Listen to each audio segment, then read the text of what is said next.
We know that people met in homes. The earliest church we know of was Peter's house. Yeah. Nymphus met in their house in the book of Romans. So this was the pattern. So is it something that we should try to do? Is there grace? Could we meet in a building, and because the church has gotten bigger, as long as you can keep the... I'm Chuck Tate, and here at Fellowship of Believers, we encourage families, strengthen marriages, and edify the body of Christ. I'm Larry Grimm. We also promote biblical doctrine in a fun and engaging way. And I'm Sarah, and if it's Christian, we're talking about it. This is the Mike Charleston Show. There's a sinkhole. All right, welcome. There we go. That was a rough opening there. You have to wait for the audience to clap. Well, yes, but you were talking. So, whatever. Sorry. It is what it is. And Josh was trying to figure out all the technical stuff, the cameras. It's just, we've had a lot of restarts here. So anyway, I don't know how we've had a lot, but we record the show out of order. Delays. We've had delays. Yes, we've had delays. So hopefully no more. I blame it on the rain. Yes, That's right. what I The do. weather. Yes. The weather outside is very frightful. Yeah. But the fire. Never mind. It's delightful. Yes, but it's not snowing. Anyway, so I'm Mike Charleston. This is the Mike Charleston Show, and we got Chuck and Larry over here, and Sarah's in the chick chair here with me. So today we are going to be answering a question from my boss. Yeah. And so I haven't answered him yet. Tread lightly. So Evan, are you watching? So he asked me what I thought. What did he? He asked me about what I thought about Francis Chan's model of church. So that's what we're going to talk about, is the model of church. So I guess the first thing, though, we have to talk about is a lot of people out there probably don't know much about Francis Chan to begin with. Like, why is his model of church more important than, say, mine? Because Francis Chan is popular. That's why. Right. And so it's more relevant. But, okay, so I don't know much about Francis Chan. Larry knows a lot more about Francis Chan. Yeah. Chuck? I don't know much about him. Sarah? Just heard of him. Just over the last few days. Yeah, so doing I mean, some research. okay, so I'll start off. enlighten us, Larry. Yeah, well, so I'll start off with saying that I knew Francis Chan from a long time ago. He had some weird ideas, and he was a big mega church pastor. Had about 5,000 people or something like that. Yeah. And then on my birthday, Did it. Well, in 2010, on my birthday, he announced that he was leaving his megachurch and doing something else, which was like, ooh, wow, this is so cool. And he was going to start doing like house churches. Well, by this point, we have already been doing house church for about 10 years. So if you're already in a movement and some guy comes in, we were just like, well, thank you. Welcome to the club, Right, I guess. yeah. But what are you going to do? You're a big mega church pastor. Yeah. Are you for real? And I guess over the years, we'll get into that, I guess, a little bit. That's kind of what I know. I don't know a lot about his books or his readings. I've read about his church models and things like that. But as his teachings go, I really didn't care. I didn't care. Well, it is hard to find what he doesn't never really say what he believes. Maybe he has recently, but when I was first checking him out, because somebody we know in Florida was quite impressed that he actually left the big mega church to do the home church, and that was a big deal. But what are his books about then? Kind of what his preaching is. It's like you just said a bunch of nothing. Oh wow, okay. It kind of feel good stuff. Okay. That's Larry at Fellowship of Love. It is. It's not really anything deep theological. It's just kind of fluff stuff. And so I skimmed through. I know what's the one book he had. I was trying to think. Alan had it, and I can't think of it. Crazy Love was Crazy Love. Yeah. Crazy Love. That's That's crazy, one. man. Yeah, and he was. But I read excerpts from it, and I'm like, well, it's not really saying anything. It's so. But Did you read it like you read the one book we gave you?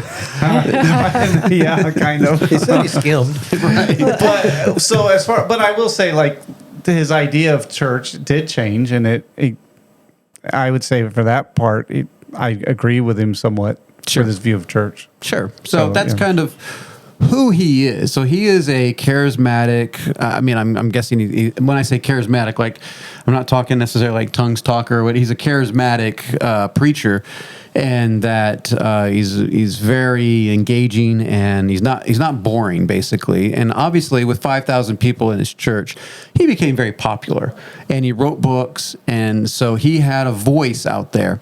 Now he's gotten into some, like if you go to heresyhunters.com, I don't even think that exists, so don't go there. Probably does. You know, there's a bunch of heresy hunters out there that he's on a lot of their lists, you know. So Spencer Smith, I'm looking at you, and you know, he says a lot about Francis Chan, and I think Wretched does too. Yep. And Todd Friel is not a real big fan of this guy, so I don't really know his teachings, but I felt like we at least had to address that a little bit, because I don't want to send people his way. Right. So it could be a sheep's and wolves, A wolf in sheep's clothing. It could be a sheep in wolf's clothing.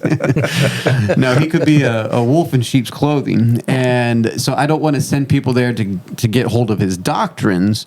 But he has a very specific view of church. So that is specifically what we're going to be talking about today, was his view of the ecclesia, ecclesiology, as they would say. Right. So we're going to talk about that aspect. But as you go and search, you're going to find a lot of Francis Chan. And I know there's a clip that I've saw that he basically was saying how we're gods. That's always bad. And not a good, not Right. good. And he's got a couple of other questionable things that he has been around, and people he's been around, that so you tread lightly when it goes to Francis Chan in that regard.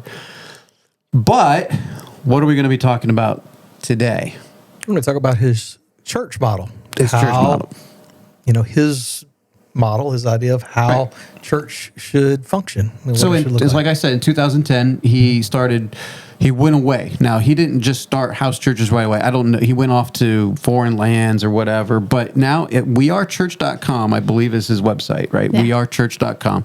It lays it out there. It seems fairly simple, vague. There's no statement of beliefs necessarily on there. I had to go to other websites to see what he taught, because they went and visited, and what they actually do in their meetings. So I went there and checked out some of their things, you know, and it was fine. But so what are some of those things? I don't have any notes in front of me. So you guys are gonna, given the idea that it's a house church, the first thing would be that they meet in a home. yes, and I think that was Pretty straightforward, as somebody was saying. Yeah, he had 4 things that were pretty important, right? I don't know if we have those 4 things that he had. You're looking at me. I don't have the notes. We do. Okay, right. Yeah. Okay. But we're just talking about his model, and the first thing of his model is they meet in a home. Right. They meet in a home. I think that's obvious because of the house church model. Right. So they met in homes. Was that a requirement? I would think it was part of it. I mean, I don't know if he's going to say it's a requirement, but we'll get into that From what I heard from him, it sounds like he thinks it's pretty important for believers to meet together in homes. Right. Well, which I would agree. Yeah. I mean, Right. we're gonna agree with a lot of this. I can just tell you right now, because going through all the things that we saw, I'm like, yeah, we pretty much have been doing Right. that, trying to do that for the last Yeah. 20 years, Yeah. 23 years. Wow, almost 24 years. Yeah. Wow. Okay. Wow, we're like the OG of house church here. The second thing he had was that each church, which was the group that met in the home, had 2 pastors who weren't paid. Yes. No, I saw this was. I don't know if it had to be 2 or they had more than 2, or if it had seems at least like 2, 2. but it also seems like his house churches are very small. Yes, well, I would think so. I think they have a total of 250 people. Right, over 17 churches, which averages Right. 15 a church. Yeah, I mean, exactly. So we very can relate. Yeah. I wonder how they came up with the 2 pastors. Well, I think and this is where it's hard to figure out the why, because he doesn't have and probably because he doesn't want to start a like a manual of this is how you do it. Denomination. But I do know that in the Bible it teaches of multiple elders. Right. Yeah. So in the multiple pastors, and we're going to use pastors as as a term that the world would know, you know, so pastors, but church leaders basically. Right. And you have 2 elders, bishops, pastors, whatever you want to call them. Yeah. They want to have multiple instead of having one. I know that he was against the one pastor church model from the very beginning, and as am I. And so they wanted to have multiple leaders in each house church. So that's why I was wondering if it had to be. Yeah, I mean, because you would think it at least 2. Right. You know, Right. it could be more, but he may have had some reason he thought 2 was a good number. I don't know. Right. It is nowhere stated. It's just, I'm guessing it's because of the multiple leaders. And it's safe, you know, when you have one person in charge, it makes the calls. And I know in modern churches, the institutional model, it has a board they have to answer to, but it's still basically the one man's in charge, unless but you're a big enough church and you have, multiple people on staff. Or a big denomination. Right. That they appoint a pastor. And Right. So once you have the pastors, then what do you have? So the other thing, the number 3, the thing they would do, they would collect tithes and offerings. Those were set aside specifically to be used for missions locally and abroad. So the tithes and offerings were set specifically for missions. Yeah, and the story that I heard of the one person who went there and documented some of these things that were going on, out of the 250 people, they raised $300,000 for some organization or some mission that they were going to be doing. So he was amazed that 250 people can raise $300,000. And honestly, when I broke down the numbers, I'm like, well, if you're doing tithes and offerings, it's really not that amazing. The amazing part is it's not going to a building or to a pastor's salary. Yeah. And so it can be used for whatever. But so that's where we differ a little bit. We have never taken up an offering. I don't think. We've given money, and in fact, just this past year, the first time ever, we've challenged our church group to give money to a particular purpose for a goal. Right. And so, and we've done that. And so 250 people, so they do tithes and offerings and are collected, but it's not to build up a building and for a staff. Right. You think about it. I mean, you like the average church, I think it's somewhere around 80% of the tithes or what the collections that are taken go to expenses. Oh, yeah. And you think of it, and all mission boards are always complaining about not enough money and stuff. And I was like, well, yeah, because by the time they're done, there's not much left over to give to the mission board. 4%. Yeah. And we're bringing this up, but you remember this for later because there's going to be some objections where people have objections to the model. But we're going to come back to that. So just remember that. Okay, what do we have next? So the number 4 thing in his model would be the actual Bible teaching, where they would meet as they study, they're all studying the same daily Bible reading plan. Sure. They would come together, learn, teach, and discuss the scriptures on Sunday under the oversights of the pastors. Yeah, that sounds like a fine thing.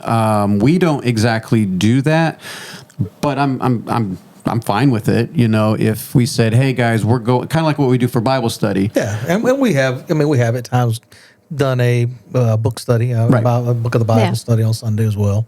Sure, but for Bible study, we're going through a particular book verse by verse. Right, and so we know, like this week, we're on John chapter 20. Right. And so in theory, we all looked at John chapter 20, and so I get what they're trying to do. I think what we do a little bit differently, it's the same concept, but what we do is whatever, especially the heads of homes, what's going on in your home, bring that. And so that particular week, maybe it is nothing. Maybe you had a busy week, or maybe you read an article, maybe you were just reading Psalms, like you were referring to later in the show, and we record out of order. But you and you just want to read a psalm, or we'll get into what we do. That's a little bit different, but that's basically. I'm fine with that. Like, hey, they're teaching out of the Word of God. That's fine. Yeah. Who's going to complain about that? What it does is it encourages participation and questions among the group. Absolutely. Yeah. And I think that's their goal. and it works. And it depends on how it works. But I'd have to see it in practice. But we try to get that going somewhat, and sometimes it works, and sometimes it doesn't work. But what's next? Fellowship. So, what's the fellowship look like? So, for them, it took place during and after the actual gatherings. So, they would have a meal together. Also, since they meet in community homes, the fellowships would extend beyond the Sunday because they're in close proximity and more of a community. Yeah, I don't understand these community homes. I was trying to figure out what exactly. What does that mean? I'm assuming they kind of live like in a kind of like where Andre lives, where there's a few houses pretty close together. Might be so. I'm assuming. Or maybe it didn't really sound like or just in their community. Just in their community. gated community. Yeah. It just means they kind of live close to each other, so they interact during the week. Yeah. Right. Okay. Well, which is unlike us. We have now. Larry lives close to us. Yeah. And actually, he lived in our backyard for a while. That's right. Real close. Really close. Most of the people that have come to our group travel, and Chuck travels at least an hour. Yep, hour. And at one point, Kenny, did an hour. Yeah. The Andersons come for at least an hour, maybe Yeah. even a little bit more at times. Yeah. So I shouldn't be saying everyone's name on the air, but it would be nice to have that community a little bit closer to where this can happen a little bit more often, but we try to do it as often as possible. Right. Yeah. And we are pretty much in each other's lives, maybe more so than a lot of churches with their people. Yeah. So anyway, okay, what's the next one? The next one is communion. Number 6, communion. Yeah. They say we take the Lord's Supper in a reverent and biblical manner and keep the cross as central. Sounds good. We used to do this every week. We used to do communion. We don't do it as often, and because I have mixed feelings about this, maybe we need to do a show on this. That we eat together, we have a meal together, and I believe that's the Lord's Supper. Right. And so we are participating in communion, but there are people who still like the bread and the juice and taking time to, and I do too. We just don't think of it all the time, and every Right. time we think about it, we don't have any grape juice. So, but no, that we used to do that every single week, and I think that is important. That you have fellowship, you eat together. I think that is essential, Yeah. and to have communion. Now, well, like I said, I still think it's this, but I do think there's something special with the bread and the juice. And number 7, Prayer. wow, that's good. Yeah, they pray. Yeah. Okay. So it sounds like, so when I first looked over this, there is 4 things that we try to do for our home fellowships, at least that we've tried to convey to everyone and that we try to practice. And I keep saying try because it's so different than what we were raised on that it takes a while for us to get it sometimes. And we have to remind ourselves and all this. But there are 4 things. It comes out of Acts chapter 2, verse 42, right? Yep. It says, and they continued steadfastly in the apostles' doctrine and fellowship and in breaking of bread and in prayers. So we thought it was imperative that this was important for the church to gather and at least do the apostles' doctrine. So teaching. I don't know if we just limit it to Paul and James and, but the Bible. Teach the Bible. Yeah. The apostles' doctrine, the fellowship, which fellowship is not just having coffee and donuts in the fellowship room. Fellowship is having something in common. Yeah, sharing your life and having something in common. So I've getting said my picture before is 2 fellows in a ship. There you go. 2 fellows in a ship in a canoe. And going the same way. Yeah, we're rowing together. We're rowing together. together. Yeah. And the breaking of bread. Now, breaking of bread, you can say, well, that's communion, and whatever you want to say it is, it's eating together. Yeah. And Yeah. I think the eating together it's part and parcel of fellowship. When you eat together with someone, especially in their culture, like in the Middle Eastern culture, the Jewish culture where the church started, it was like you were welcome. You were part of the family. It was inviting, like it was a big deal. Well, it's a symbol of an intimate thing. Yes. You're Yeah, if I'm Inviting them inviting you in. into my house, that's why Right. they wouldn't invite Gentiles into their house Right. to eat. That would be that's not good. They're unclean dogs. But for you to come to my house and eat was a very big thing. I know we don't see it that way anymore, But that's a very important part. So when we eat together, it is kind of amazing the things that come out. Right. As we talk, you get to know people a lot better. Well, if you think about it, like if you're in a home church, like we've had some new people come. It's a little kind of intimidating because you're going into somebody's house you don't really know, and now you're going to sit down at a table.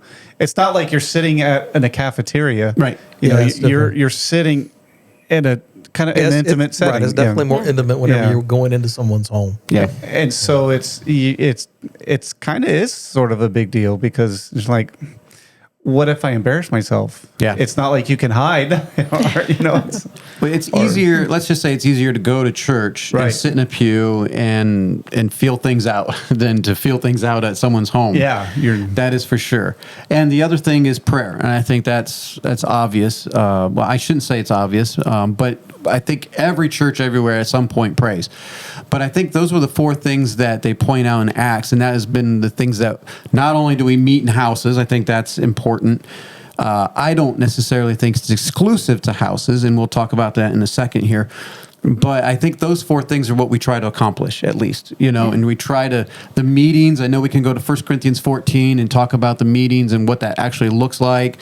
But in that process, I do think that in our meetings, we can at least go 4 or 5 hours. Yeah. Now people are thinking, "Oh my goodness, like 4 or 5 hours of church," and I'm like, "Well, see, that's your problem. Your idea of what church is, but those 4 or 5 hours, we're not praying the whole time. We're not that spiritual, Right. But during that 4 or 5 hours, we have had a meal together. We're talking. We're talking about different subjects. Sometimes they're spiritual. Sometimes they're not. Right. Then we actually have a meeting where we actually sing some songs and share some teachings. And then there's some more fellowship afterwards. Kids go out and play, and we talk some more and discuss some things. And maybe we discuss some things that were just talked about. Yep. And then people go home. And so in part of the church service, there's prayer, singing, and teaching and things like that. So there's a lot that gets covered in that 4 to 5 hour window. And so it's not all boring. Yeah, right. It sounds terrible. But Wow. So I think this question is a big question. It's something that needs to be looked at, and everybody needs to look at it to determine was the early church meeting in homes descriptive or prescriptive? yes, so that's a good question. So the reason why we asked it, because we found some people that had some they weren't Caution. they weren't negative, but they were just saying, okay, this sounds good, but here's some so they were wondering, and these are very good questions. What do you mean by that? Okay, so Descriptive and prescriptive. so okay, now I'm assuming you know. No, I don't. Okay. Is the scripture describing what the early church did? Gotcha. Okay. Or is it prescribing gotcha. what we Okay, should be What we doing? should What we do. follow? Exactly. So Makes sense. Some I'm a people- little slow sometimes. well, it just shocked me because I thought we talked about this with the Book of Acts. I thought you actually said this. Oh, did Well, I? like with Yeah. the Holy Spirit, we say maybe that was descriptive of when the Holy Spirit was poured out. This is what they did, gotcha. Yeah. rather than Okay, but anyway, we got it. Okay, so so is it actually? So the Book of Acts is a history book. So it's not a doctrinal book. So it just describes what they did, but does it prescribe what we should do? So that is a big debate. A lot of people would say it's just describing what happens. It's not telling what we have to. Yeah. Well, here's the one thing I will say. That in the Book of Acts and onward, the rest of the New Testament, you will not find one man in charge of a church in a church building with pews, everyone facing the front like a show, and you won't find that. No. You won't find that model anywhere. So at least this model is trying to go back to some kind of biblical roots, at least. So that's why I'm saying it's not necessary that it has to be in a home. Right. Could you do it in a warehouse? Yeah. Could you do it outside? Yeah. Could you do it at the park? Yeah. So I'm open to those. Can you do it in a park after dark? Should you? Could you? Would you? In a park? Could you? Should you? So yes.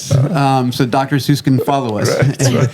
But I'm open to where it can be. It doesn't necessarily have to be in the home, even though I think we can make a very good argument of why it should be in the home. Form follows function. Right. So if you have a theater-style church where you have a stage and everybody is seated around, you are designing it for a show. Right. That is what you're doing. Yeah, because like you just said, it's a theater style. What do you go to a theater for? Watch a To show. watch it. Yeah, to watch a show, a performance. You're not there to be part of it. Right. You're there to be entertained. Yep. And I'm not going to, well, whatever. But it's a house church model, and I think God wanted us to be in our homes because, for one, it shows us who we really are. You can kind of tell who people are in their homes. It's more intimate, and it's family-oriented, Right. whereas the institution model takes the family out of it. It's not. It's kind of cold. It's institutional, and so the temple. That's what that was. It was a very institutional type thing that God gave them. But now that the Holy Spirit was open up to everyone, and I think He was like, "Hey, let's be more. This is a family." And in fact, in our Bible study tonight, we're going to be talking about that, where after the resurrection, Jesus actually says some interesting things like, "I haven't gone to my Father, which is your Father." Yeah. You know, and so now it's like we're part of this family of God. And where do families meet? And how? They eat at home. They Yeah. do things at home. And so I'm not saying we can't do it at the warehouse, you know, Right. or Well, because you think about it, a building is just a means to right. house somebody, protect you from the weather, or to facilitate having a mass amount of people. But if you think about a home, how many people have a large house to? They don't. Yeah, Right. so it's going to be a small group. By nature, it's going to be small, Right. right? Which is fine, Yeah, and it's- which I think is the New Testament model. But the place isn't as important as what goes on Right. in the Yeah, place. that's- So if you can still have a meal, you can still teach, you can still have interactive meetings, and you can still be involved in each other's lives, and you can still pray, and you can worship God, then okay. Right. That's fine. It doesn't even really matter where, mostly. But Right. I would hope that homes are still the majority. Well, Yeah. going back to descriptive or prescriptive, I think when you read the book of Acts, especially, and Corinthians, where Paul was basically chastising the church, trying to correct it. Right. He gave guidelines. They weren't. They weren't necessarily specific, but they were guidelines. Sure. And that's the whole point. Is there is some freedom There is. to do things a little bit different, but there's certain guidelines that are applicable to everybody. Well, And- and so the prescriptive theory, the idea of it being prescriptive is that, okay, it's in the book of Acts, but it reiterates it in 1 Corinthians, where Yeah. it talks about what goes on. In James, it actually talks about if a rich man comes in and you say, "Sit here at my footstool." Well, where do you have a footstool?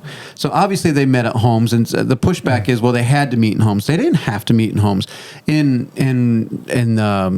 Jerusalem, they were under heavy persecution. So, okay, maybe there it had to Right. be. But in Corinth, they didn't have to. Ephesus, they didn't have to. We don't have a record of them meeting in a building designated for worship until the Catholic Church comes on the Right, scene. yeah. And they took over a pagan temple to do that. And so we don't have a record of that. The earliest church we know of was Peter's house. Right. So it's in a. We know that people met in homes. Yeah. You know, Nymphus met in their house in the Book of Romans. So this was the pattern. So is it something that we should try to do? Is there grace? I think it could be both. Could we meet in a building, and because the church has gotten bigger, as long as you can keep the intimacy, I think it's fine. Right. And as long as it can be interactive and you don't have that one man ruling over everybody else, I think it depends on your maturity of your group. honestly. I mean, if you can have 50 families and you can still be intimate with each other, it's going to be very difficult. Yeah, very hard. And plus, it's going to be hard. I mean, well, it depends on the size of the families. That's true. But even if you take a family and there's, mom and dad and 4 kids and all 50, that ends up being 200 people. That's a lot. That's a lot of people to fit in a house. Right. Well, that's when you do healthy division. Right. And you start to divide up. Well, that was another thing I was going to bring up, talking about growing the church, is if you look at this model, you could actually grow tremendously in a short amount of time, because if you have a group that's, to say, growing into 25, 30 people, if you find a couple young men, train them, and they take, go to the west side of town, somebody to the north side or something, and they start the same thing, pretty soon you covered a whole lot of area. Now, here's the problem with that. So Francis Chan, we were talking about his model, right? Mm-hmm. He had 5,000 people following him. Right. And so he had a big head start than, say, what we did. Right, yeah. So this is the hard part. Is that today in America, it's hard to grow these churches that way. Yeah, it is. Because it's so different than what we're used to. So, Yeah. Curiosity, since I don't know that, what did he actually do? So he left the mega church.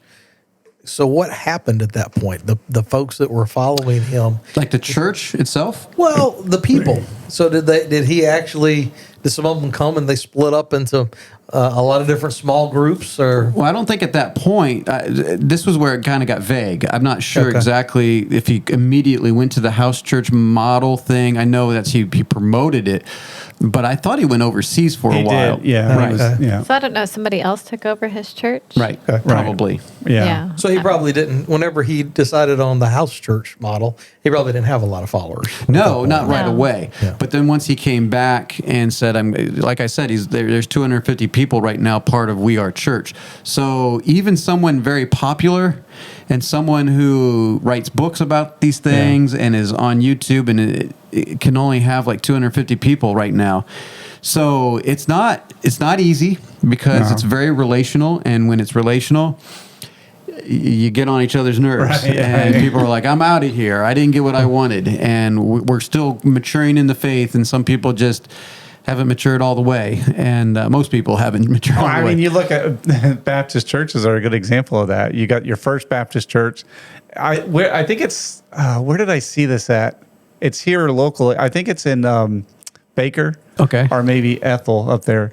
They have a Second Baptist Church. It's not even big enough to have a first. I know. So I'm like, That's the first time I've seen that. I'm like, well, we know what happened. yes, we do. Yeah. Yep. They had a church split. It's kind of like that guy that was stranded on the island. Yeah, that's right. And they finally rescued him after many years, and he had 3 buildings. And he said, well, that's my house and that's my church. And they're like, well, what's the other building? He's like, well, that's the church I used to go to. That's right. But anyway, Well, it's easy. That, to your point, it's easy when you have a institution like that where you get offended, or you're like, well, I don't like what he said, and you can just go somewhere else. right. It's you can still do that in a house church, but there's that personal connection that makes it harder to just cut people off and say, Well, people still do. they do, but it's like, it hurts a little more. It does. Yeah. Yeah, it does. And we've seen people leave. And for the most part, I think most of the people that have left, we've still had relationships with, and on some kind of level. And because it's not supposed to be it's not supposed to end badly. Right. And if you want to be doing something else, that's fine. Go do it. We've had 2 breakups, blow-ups, and in our history, almost 25 years. That's pretty good. And one was really bad, but anyway, so that's the I even forget where we're headed. Oh, it's hard. So the best thing to do is just to get people saved and to just bring them in. But even them, they have an idea of what church is. Right. And it's just hard for people to get out of that mentality of going to a place and worshiping. And instead of saying, hey, your life is a life of worship, and let's share it together. And it's very intimidating. Honestly, it can be difficult. I understand why people can't do it. Yeah. And I don't necessarily judge them. I can see how it might be easier for a season to just go to a church, because it can be tough. Your kids start acting up, and people start looking at you and be like, "What are you going to do?" Yeah. And they're like, "Man." So I give credit for the Thorntons sticking it out. And So I can't see the time, so I don't know how much time we have left. But I think we mentioned earlier that there were some folks that had at least questions about the model, or questions, or maybe some Concerns. Concerns. You Right. want to discuss that? well, that was the big concern was the one we just talked about. What was that? Relationship or leaving or No, I forget where it was. You just keep looking at me. You have the notes. well, Descriptive or prescriptive? Oh, that was the big thing of like Francis Chan makes this seem like this is the way. Oh. And so we want to be cautious, because anytime you say this is the way, yes, you end up in a Mandalorian show. Yeah. And so no, you want to be careful of saying everyone has to do this. My only problem with some of the pushback was like, your model is garbage. Like, there's just no history, foundation for it. Well, so there what you is, have but that is, and I get what they're saying, that you can create cult-like following, and I get that. I really do. or like that hasn't happened in It does, right? Everywhere else. And some people don't like that.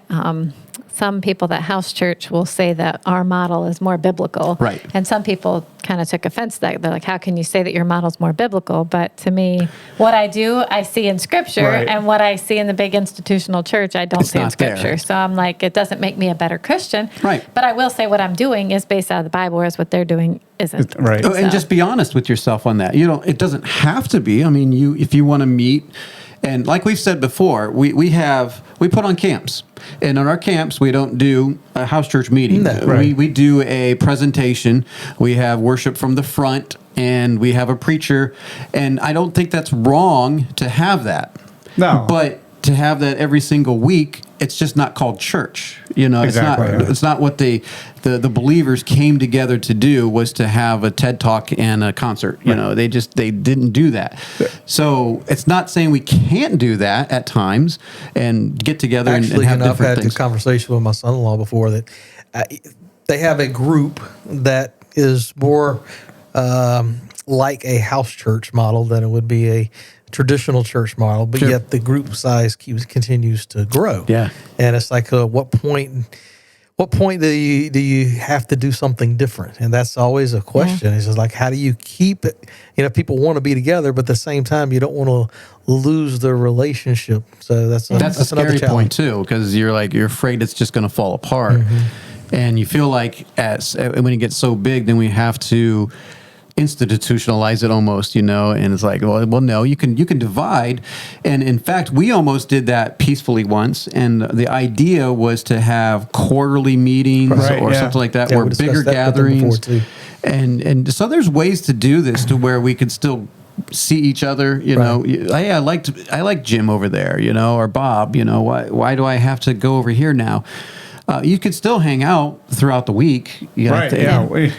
Just because you meet at a different house doesn't mean you can't meet during the week. Right. It's, Right. Yeah. So, I mean, that was the main pushback, was just like, it sounds good on paper. Just be very careful that it doesn't become cult-like, or that you must do it this way. And I'm like, well, okay. And the other point was to romanticize the first century, which I totally understand, is that everyone says they want to go to the first century church and do what the first century church was. Well, to be honest, the first century church was messed up. They had some problems. I mean, that's what Paul was correcting the whole time, because they weren't doing it correctly.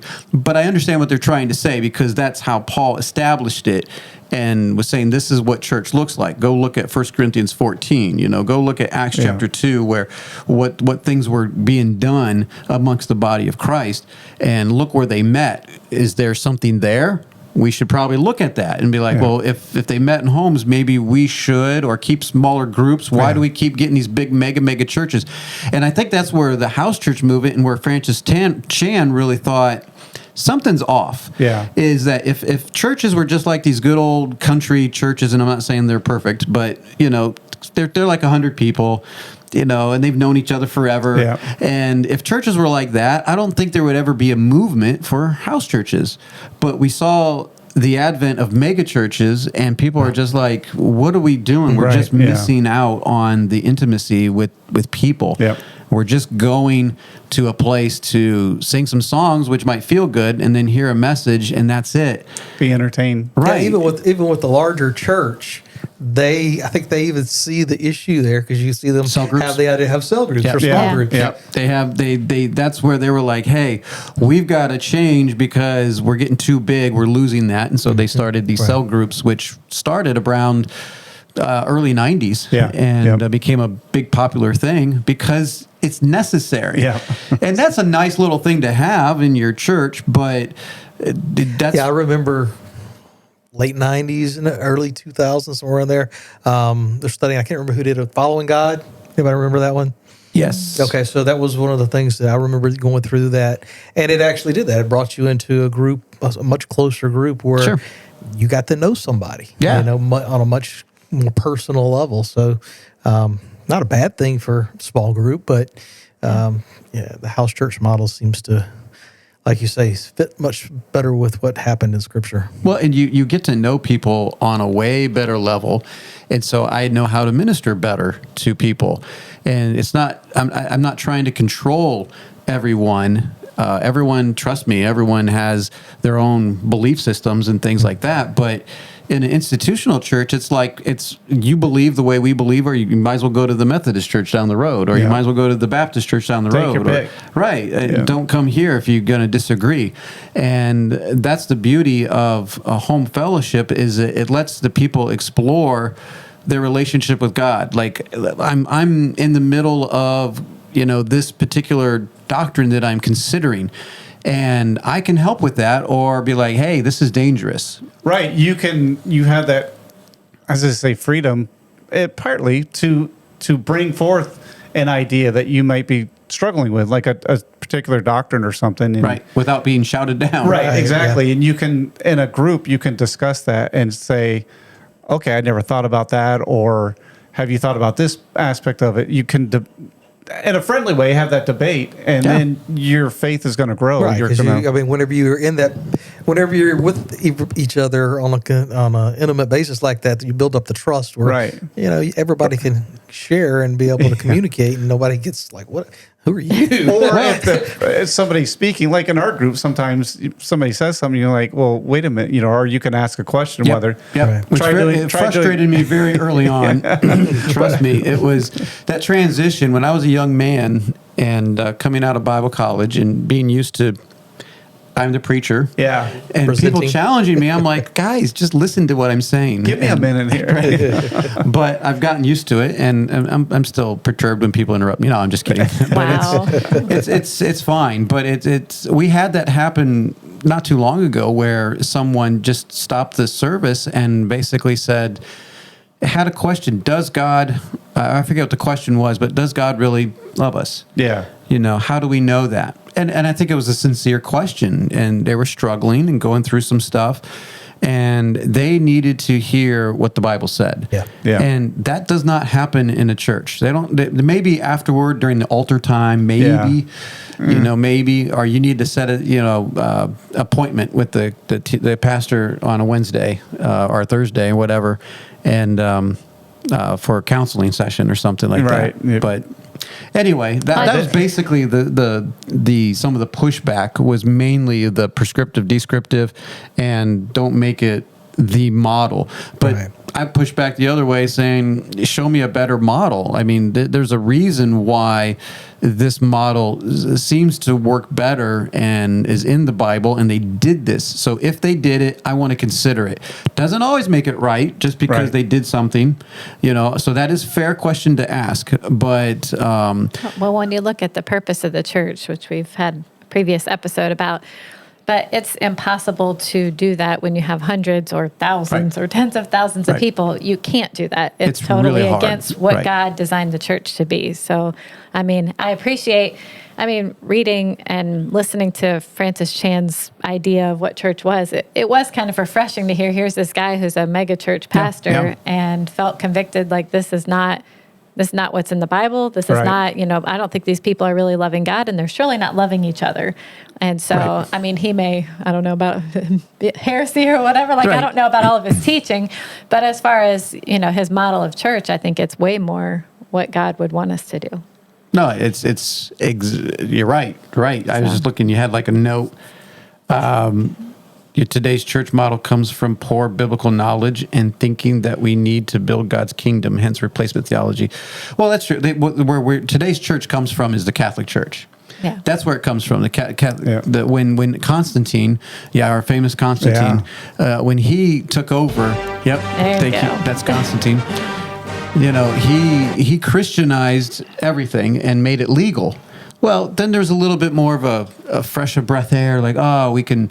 It wasn't too long after that they started a priest system and a building system. Basically, they took over some of the other buildings, and it started the Catholic Church, which was a model after the priesthood, the Jews, because they thought they replaced the Jews. Right. Yeah. And so they have to have their priesthood, which takes special training. You go to special places to train these people to administer the stuff for God's people, whether it's the Word, whether it's the Eucharist in the Catholics example here.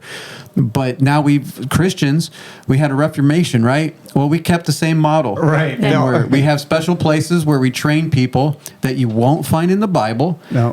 Discipleship comes from being with someone and listening to them and living with them. And that's what Paul did. And so all these models, is the Bible our source, or do we just come up with it?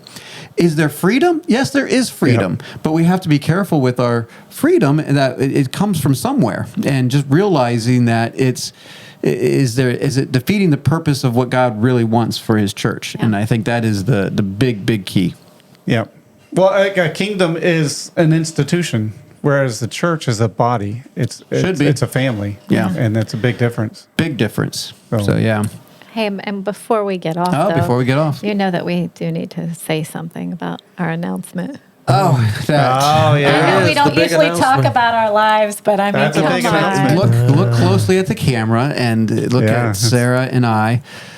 We don't look like grandparents. You do today. But we are You today. are. Chuck and I actually both share a granddaughter, and her name, Jasmine? Jazzy. And you gonna call her Jazzy? well, if Abby says she's gonna call her Jazzy, I'm like, I feel okay calling her Jazzy. Yeah. But she's currently in the hospital right now. But by the time this airs, She'll She be should home. be back Yeah. home. right, she should be home, and they should be home. And so, we are grandparents for the first time. You guys are about to be grandparents for the first time. That's as right. you guys said on your podcast. Yeah, accidentally. yes. Twice. We have two grandchildren. I don't know if boys or girl coming. You have two children that are having children. That's right. In August. Yeah. August, September, somewhere around there. Yep. So, Yep. And I'm a grandparent for the 7th time. yeah. Yes. So Chuck's the OG. Yeah. So, yeah. He blazed the trail. But of all of us on the show, who looks like they've been a grandparent for a while? Hey, wait a minute. wow. Wait a minute. Why are you assuming? Why are you assuming? I know where you were going with that. All right. It is true, though. I Well, can't we deny were it. out to eat, and someone thought you were my dad. Just saying. So, all right. Well, let's head on to the next segment. The Mike Charleston Show. History with Larry. All right, Larry. All right. I think this is take 2. Yeah, after little technical difficulties. A little bit. That's what happens with technology. What are you No, doing? it's like, Joshua, what are you doing? All right, today's story is just telling you a little bit about it. It's kind of a funny story. Okay. Now, if you've ever seen the movie Monty Python, The Holy Grail, Have not. well, some of you who've seen it will get this reference, but so I titled this, It's Just a Little Rabbit. Oh, it's just a little rabbit? Yeah, so if you've seen the movie, if you're a heathen like me and you've seen it, then you'll understand the reference, but Is it it'll like be funny. tis but a scratch? Kind flesh of. wound? It's supposed to be this monstrous creature that just attacks men and just tears them apart, and it comes out and it's just a little white rabbit. But when they go there, the rabbit attacks them, and it's kind of a funny scene. But anyway, I guess you have to see it. you'd have to see it. Yeah. But the story is related, and you're going to see how. And, Attacking rabbits? this is a story with a moral to it as well. Oh. So you've heard of the Battle of Waterloo, right? Sure. With Napoleon. Yep. Kind of his downfall, if you will say. Sure.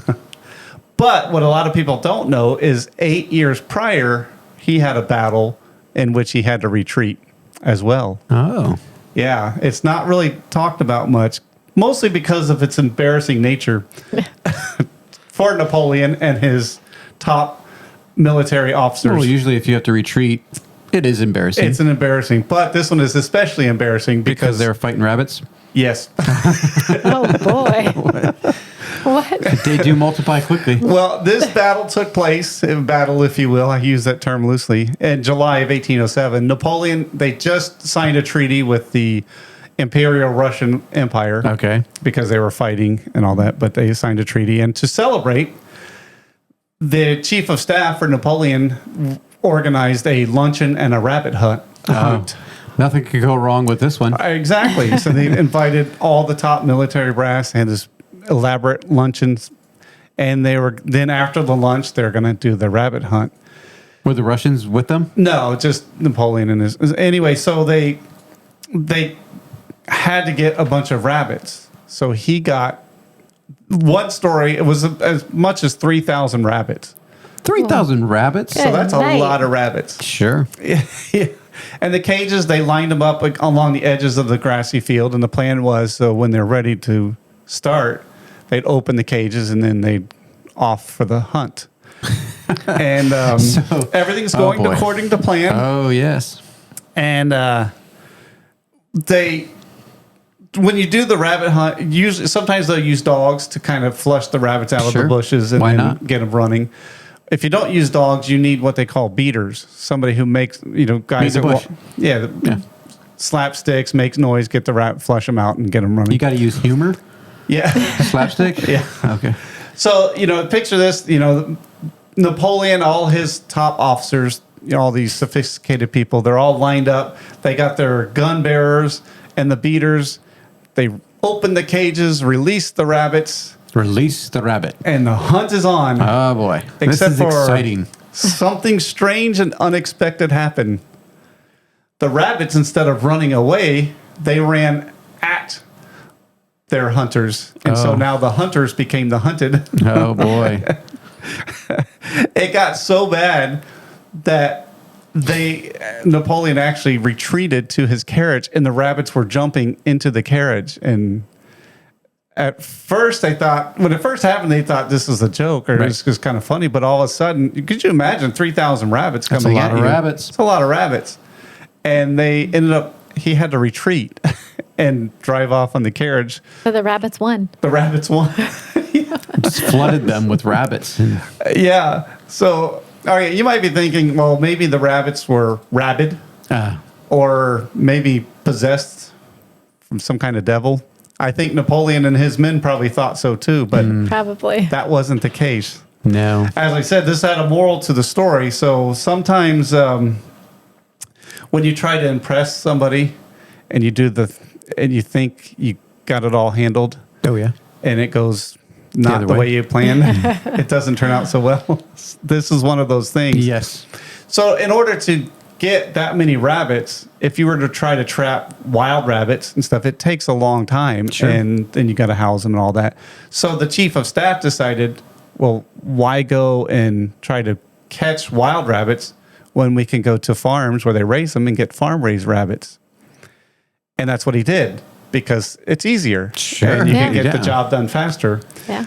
The problem with that was the rabbits were used to people. And they ran to the people. And they got food. Oh, wow. Right, because they were thinking they didn't feed the rabbits the night before, And Because why feed them? They're going to die. And so when they opened the cages, the rabbits saw the people and thought, "Oh, those are the farmers bringing us food. Let's run to them." Well, we kind of know what this is like when we go out to our backyard to feed our chickens. They all run at us.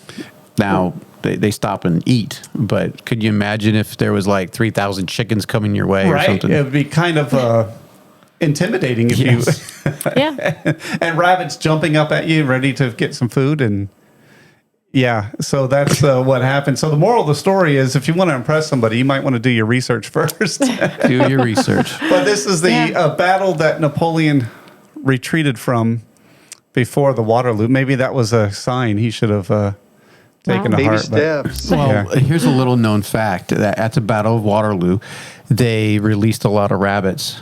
And maybe that was what happened. And he had flashbacks and stuff. Oh no, they're coming again. But I came across that story and I thought that can't be true. And I did some other research and there was quite a bit of information on it. And it was true that they ended up they laughed about it later. But at first it was quite overwhelming. And they didn't know what to do. And so, So whatever happened, did they ever collect the rabbits or did they just end up in the field? I don't know. Maybe they end up in New Zealand, but that's another story. New Zealand. So that is great. I think Napoleon would change his peace treaty meal preparation. Or it wasn't a meal. It was an event to celebrate their treaty. Yeah, maybe he should celebrate in a different way. Yeah, blow something up. They should have done Do that. what the founding fathers did and do fireworks. That's right. Instead of hunt rabbits. That's right. But I just thought that was a funny story because here you got this military general that was extremely brilliant when it comes to strategy, being defeated by rabbits. It's just a little rabbit. Just a little rabbit. Yeah. I think people would appreciate it. Oh, yeah. Anyway.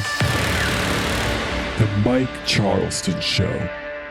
Music with Sarah. What song do you like?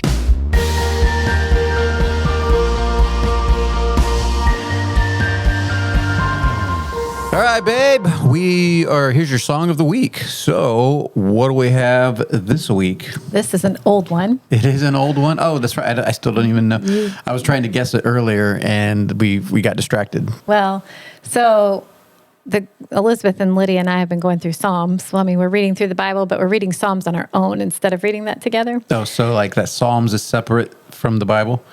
Yeah, just because we can't always read You're all reading together. the Bible in 90 days. Yes, So Psalms is separate from So that. I've been reading a lot of Psalms. And there's a lot of songs. And there are a lot of songs. There was actually somebody who came to me, the Shoops. They said that they were going to, as they're reading through Psalms, they're going to write down every song that they come to in the book of Psalms. I'm waiting for them to get back with me on that.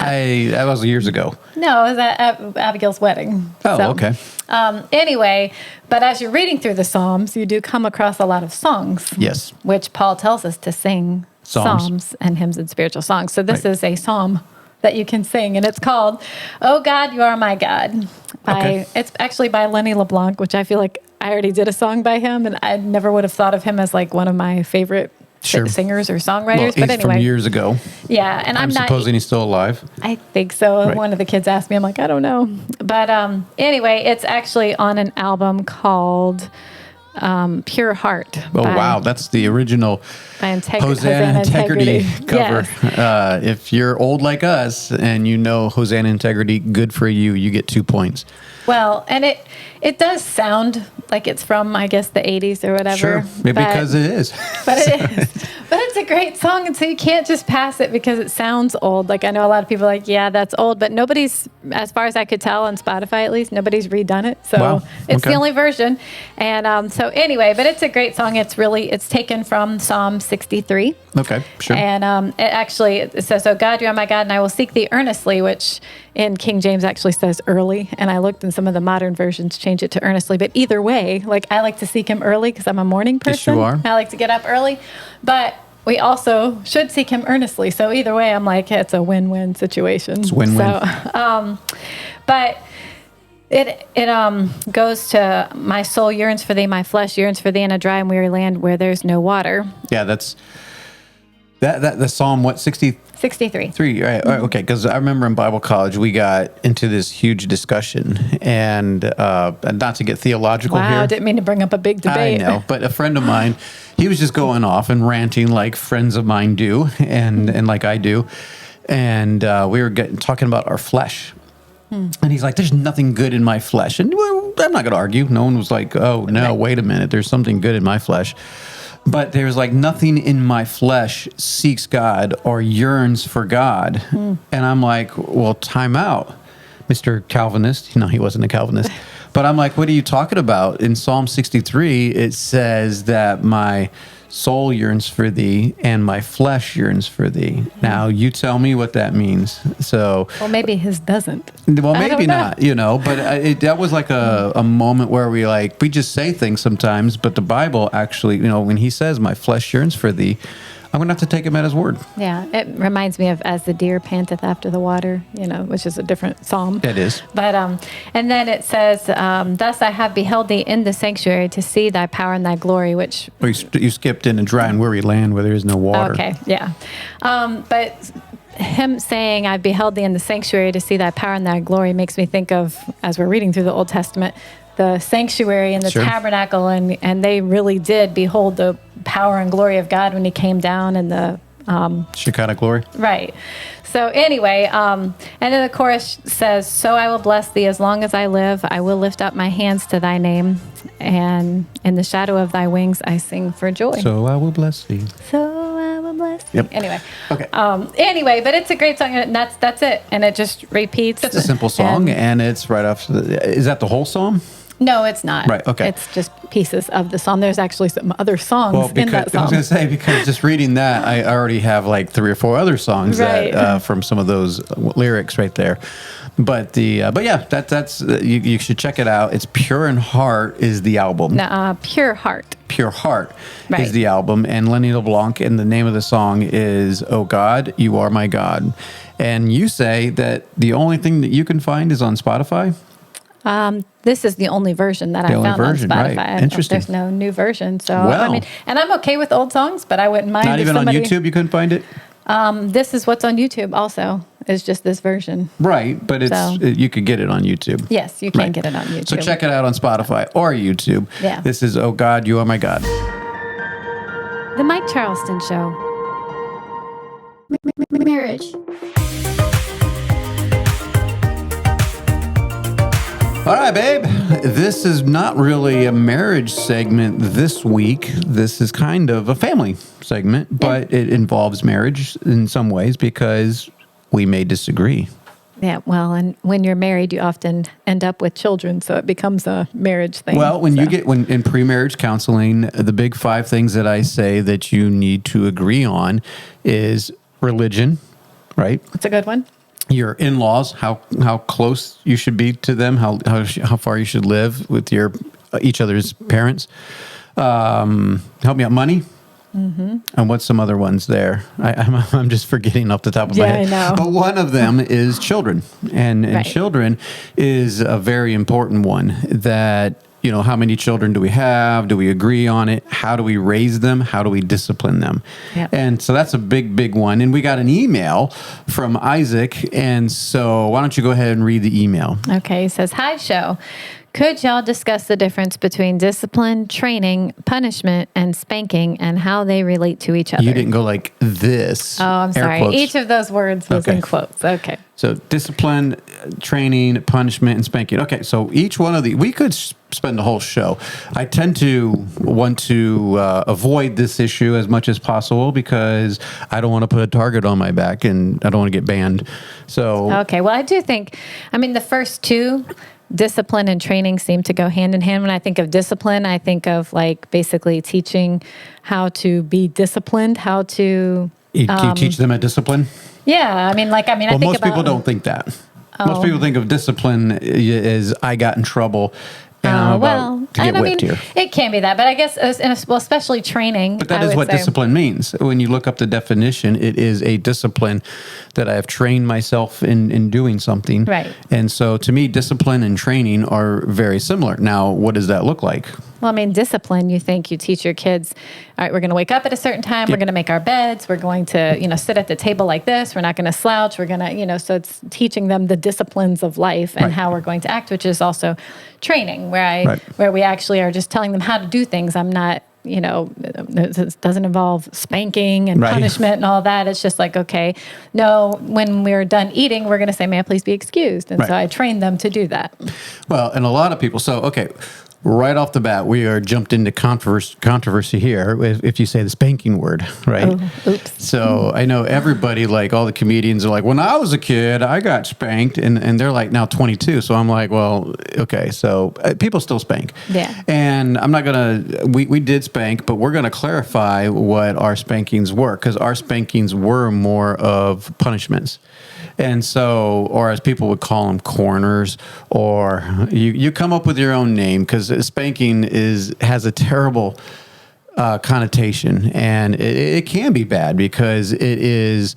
If you do it wrong, and I'm sure we did for a while, if you do it wrong, it's bad. It can be really bad. But if you do it right, I think it's good and proper. And so the discipline is the more important thing, the training and discipline. So I know, I'll give one example from our kid's childhood. I'll embarrass Rebecca.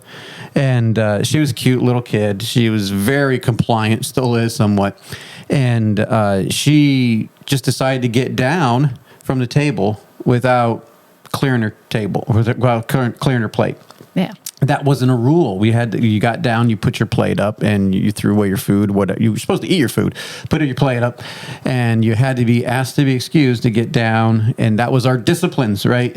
And so she asked to be excused to get down, but she didn't take her plate, and she just left it on the plate, on the table. And I was like, Rebecca. Now, at this point, a lot of parents are like, oh, she disobeyed, and we got to spank her. And I'm like, well, no, you train her.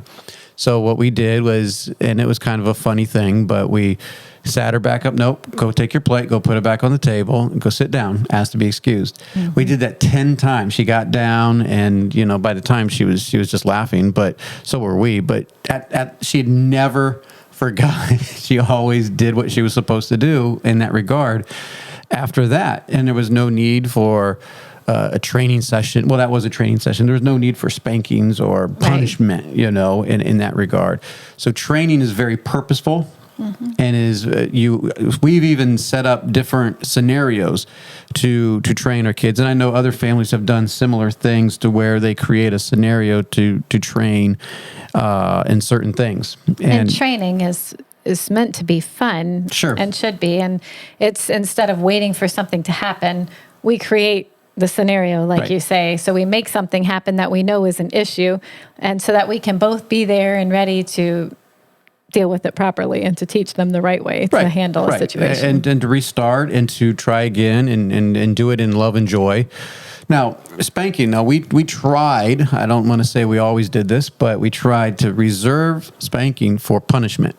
Yeah. And people are like, oh, what are you talking about? That sounds harsh. Well, let me explain that if this was a criminal act, so a criminal act as in you could be punishable by law and go to jail, and, maybe not go to jail because, whatever. But if it was like an assault, or you stole something, even stealing something, we weren't always gave a punishment. But, something that was criminal, that was violent, especially a violent criminal, a violent thing, then we would spank. And we wouldn't necessarily, take them away. We would be swift and do it right there, and not do it in anger, and tell them why, that is wrong. And that saved us from a lot of spankings. We didn't have to spank a lot. In fact, the older kids thought that we let the younger ones get away with stuff, but it was, we were maturing in our parenting, and well, they were probably just better. But no, I don't remember. We've asked the kids, you remember the last time you ever got spanked? They don't, so we just didn't have to spank. And if you're threatening to spank a teenager, I think you have failed. Right. The spankings and stuff are not for a teenager, at that point, you might want to hand them over to the law, or, take away something that is a little bit more precious to them, like, say, a vehicle or a phone or something like that. Yeah. Nor a spanking for a baby No, or exactly. a toddler. They don't need punishment at that point. They need training. Like I said, if you reserve punishment for a crime, no baby has ever committed a crime. No. So give me a break. You'll know, like when we started training, 1-2-year-olds, we would just give them a little flick on the hand, the back of the hand or on the back of the leg with a little flick just to get their attention and just say, no. Almost like what you do with a dog. You don't, except for I don't flick them necessarily, but you just got to repeat until they get it. And the problem is we don't like to repeat. So we resort to violence. That's easy. We just tell them to shut up and hit them. And then we think that's going to cure everything. But in fact, it's the repeating process of over and over. I'm like, nope. Now you can tell if they're just doing things out of rebellion. Yeah. And that is a punishment thing where, okay, you're doing something out of rebellion. Rebellion and criminal activity was not acceptable. Yeah. And so we want to differentiate that. But training and discipline is actually the more important thing. But in saying that, we have to make sure that it's done in joy. Mm-hmm. If you're doing this and as a drill sergeant, they're going to despise you. They are not going to learn to love you, but you can do this with love and joy. And maybe we should talk about this some other time in more in depth and just how to do some of that. And the important thing is parents, husband and wives need to be on the same page. Yeah. That's sure. Very, very difficult because we both come from different backgrounds. Mm-hmm. And my expectation of when you say spanking and I say spanking, we both meant something different. Actually, in that case, we probably meant the same thing. Probably. But but I'm for sure more emotional and I don't want my child to be crying or whatever. And so I feel like a lot of wives, they don't want their husbands to discipline harshly. And there are times, hopefully very few, but sometimes there needs to be a real punishment come. Especially if there was something really bad that happened. But majority of the time, and if you're a homemaker, the wife is going to be doing most of the discipline or most of the punishments. Yeah. I don't know. You reserve some of them for me. And not too often. I didn't like to do that because I didn't want them dreading you coming home. Like, yes, you wait till your dad I did that with my dad. My mom was like, you wait until your dad. Well, I learned to not want my dad to come home. So I'm like... Yeah, and I didn't want that. But obviously there were a few times that was like, okay, you need to know about this. Absolutely. And that's necessary. But the parents do need to be on the same page. Yeah. And so maybe Isaac will... hopefully that helps. But we definitely probably need to go into more depth on what that looks like in the future. Hey, this is Joshua Charleston, the producer of The Mike Charleston Show. Thank you for listening to the show. If you want to follow us, we're on Facebook at Mike Charleston Show and Instagram at _Mike Charleston Show. Please support us on Patreon for exclusive content. This episode is over, but if you want more, check out the website at fellowshipofbelievers.org for more information. The Mike Charleston Show has been brought to you by Fellowship of Believers.